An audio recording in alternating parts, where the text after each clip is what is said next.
In 1 John 1:6, we're going to meet the first of 4 conditional sentences, and we're also going to see an example of present tense verbs that really need to be translated as continuous forms.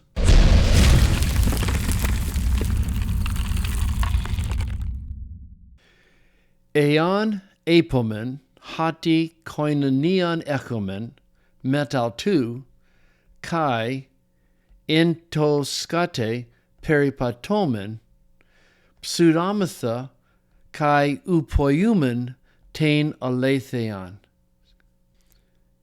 If we say that we have fellowship with Him, relationship with Jesus, and in the darkness we walk, we're lying and we are not doing the truth. So remember, whenever you see aeon, you start looking for what? The subjunctive, that's right, and it's right there, and it's right there, the lengthened vowel. If we say that we have fellowship with Him, so that's one of them, and then in the darkness we are walking. And by the way, I think it's pretty important to translate this present and the pseudamatha present as a continuous way. John isn't concerned with individual acts of sin. He's concerned here with lifestyle, someone who is living in the darkness and is comfortable with it. And while they're living in the darkness, they are also lying, and they're not doing the truth. It's a neat idiom. It really emphasizes that the truth is not something that you just believe. It's actually something that you do.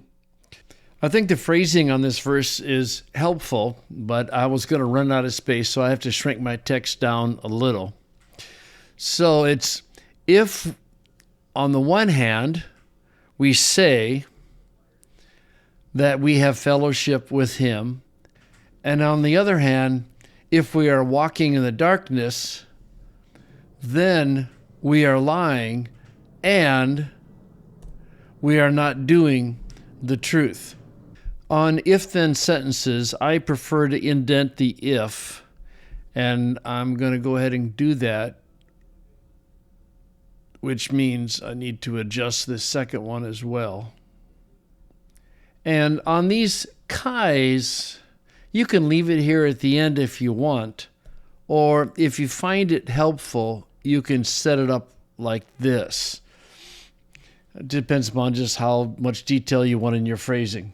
So if we say that we have fellowship with Him, and understood if we are walking in the darkness, then, and I'm going to go ahead and indent that as well, we are lying and we are not doing the truth. According to John, one of the assurances of our salvation is our sanctification, our growth into holiness.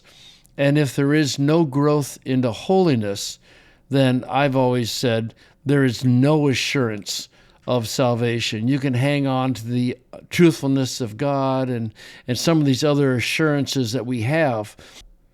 But if a person is not growing up in Christ, and again, I'm not talking about incidental sins or even repeated sins. I'm talking about if a person is living in the darkness, is not walking in the light. Even though he claims to have fellowship with Christ, he can't. He, in fact, is a liar, and he doesn't do the truth.